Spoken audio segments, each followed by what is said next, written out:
Hello everyone, कैसे हैं आप सब। इस वीडियो में कक्षा 10 भूगोल सामाजिक विज्ञान का भूगोल पार्ट 3 है। पार्ट का नाम है जल संसाधन। जल जो कि मानव के लिए, पेड़ पौधों के लिए, पशु पक्षियों के लिए, सभी के लिए जीवन है, मूल आधार है। तो जल निःशुल्क उपहार है प्रकृति के द्वारा, ईश्वर के द्वारा, जिसका अगर हम देखें तो पृथ्वी पर जो जल का स्तर है वो काफ़ी ज़्यादा है। जो भूभाग है वो काफ़ी अधिक है और इनमें से 97.5% जो भाग है वो समुद्री या समुद्र में देखा जाए तो खारे पानी के रूप में है और 2.5% भाग मीठे पानी का है। तो अब इसमें जो मीठे पानी का भाग है उसका 2/3 हिस्सा ग्लेशियर यानी कि हिमखंड यानी बर्फ के टुकड़ों से और ध्रुवीय बर्फ के रूप में है, जबकि बाकी जो जल बचता है वो दूषित जल धरातलीय जल के रूप में मौजूद रहता है। तो अब जल की उपयोगिता अगर हम देखें तो खेती करने के लिए, उद्योग धंधों के लिए, परिवहन के लिए, ऊर्जा के लिए, बिजली के लिए, मत्स्य पालन यानी मछली पालन के लिए, पर्यटन के लिए और तमाम तरह की घरेलू ज़रूरतों के लिए जल की ज़रूरत होती है। भारत में जल संसाधन की अगर हम बात देखें, संसाधन यानी कि प्रकृति ने चाहे जल दिया हो, चाहे भूमि दिया हो, जितने भी उपहार दिए हैं उनसे जब मनुष्य लाभ उठाने लगता है, अपनी ज़रूरतों को पूरा करने लगता है, तब वो संसाधन कहलाता है। जल संसाधन में यही चीज़ें हैं कि जल प्रकृति के द्वारा मिला है और इंसान हो, पेड़ पौधे हो, पशु पक्षी, सभी जल से अपनी ज़रूरतों को पूरा करते हैं और यही ज़रूरत की जो प्रक्रिया है वो जल संसाधन होती है। अब भारत में विश्व के कुल जल संसाधनों का जो 4% भाग ही मौजूद है, उपलब्ध है। तो अब इसमें देखिए जल के महत्व को तो आपने जान ही लिया, सभी जानते हैं जल कितना ज़रूरी है। और भारत में तमाम नदियां हैं, उत्तर भारत में, दक्षिण भारत में कई नदियां हैं। तो उन नदियों पर बहुउद्देशीय नदी घाटी परियोजनाएं जो है वो बनाई गई हैं ताकि कई तरह की ज़रूरतों को पूरा किया जा सके। नदियों पर बांध बना करके कई ज़रूरतों को पूरा किया जाता है। जैसे वो क्षेत्र जहाँ पानी नहीं उपलब्ध है वहाँ सिंचाई के लिए पानी उपलब्ध हो जाता है। नहर निर्माण से बिजली का उत्पादन होता है, मछली का पालन होता है और पर्यटन के लिए जो है नौका विहार, ये पर्यटन के लिए जो है अच्छा रास्ता तैयार होता है। तो एक नहीं कई ज़रूरतें पूरी होती हैं बहुउद्देशीय परियोजनाओं से। इसीलिए नदी घाटी के माध्यम से जो बांध तैयार किए गए उनको बहुउद्देशीय परियोजना का नाम दिया गया।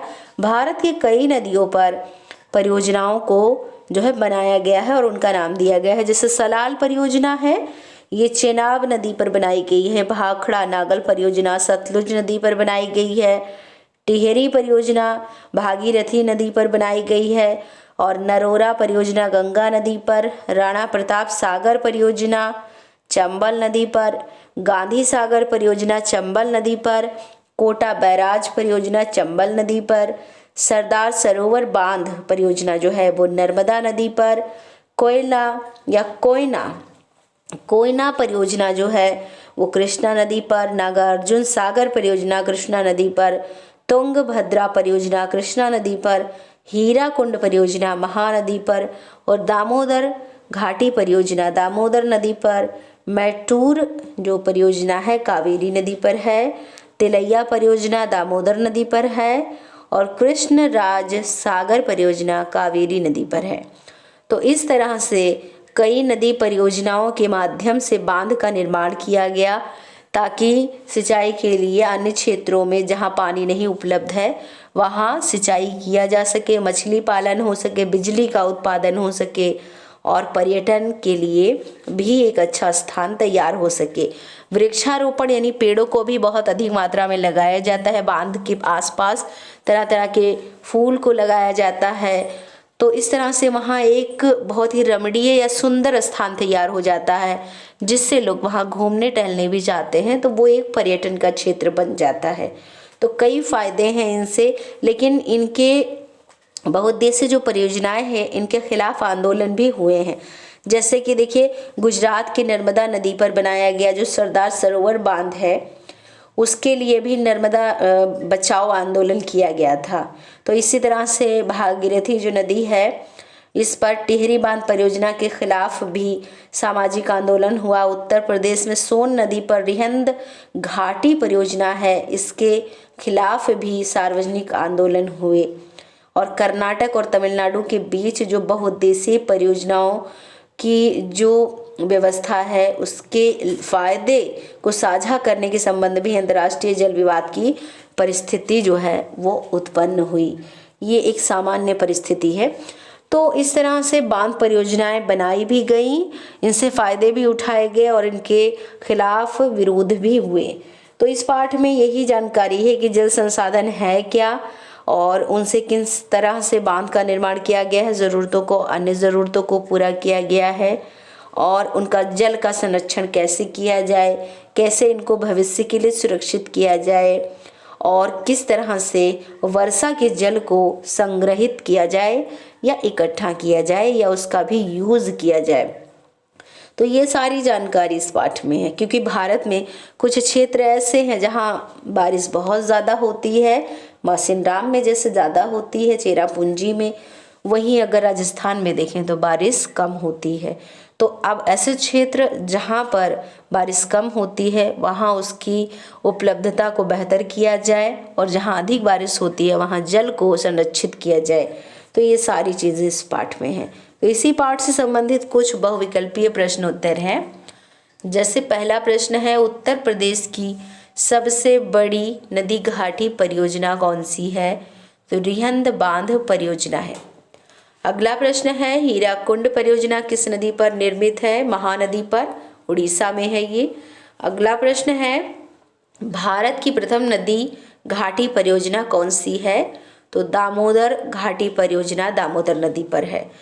अगला प्रश्न है, कौन सी परियोजना पश्चिम बंगाल और झारखंड को संयुक्त रूप से लाभान्वित करती है? तो दामोदर घाटी परियोजना है। अगला प्रश्न है, भारत की सबसे बड़ी बहुउद्देशीय परियोजना कौन सी है? भाखड़ा नागल परियोजना है। देखिए, नदी घाटी परियोजना को बहुउद्देशीय क्यों कहा गया ये मैंने बताया ही, क्योंकि इनसे कई ज़रूरतों को पूरा किया जाता है। अगला प्रश्न है, बहुउद्देशीय परियोजनाओं को आधुनिक भारत का मंदिर किसने कहा? पंडित जवाहरलाल नेहरू जी ने कहा। अगला प्रश्न है, जलमंडल का कितना प्रतिशत भाग समुद्री जल के रूप में उपलब्ध है? तो 97.5%। अगला प्रश्न है, सरदार सरोवर बांध किस नदी पर स्थित है? नर्मदा नदी पर। और अगला प्रश्न है, टिहरी नदी परियोजना किस नदी पर है? तो भागीरथी यानी गंगा नदी पर है।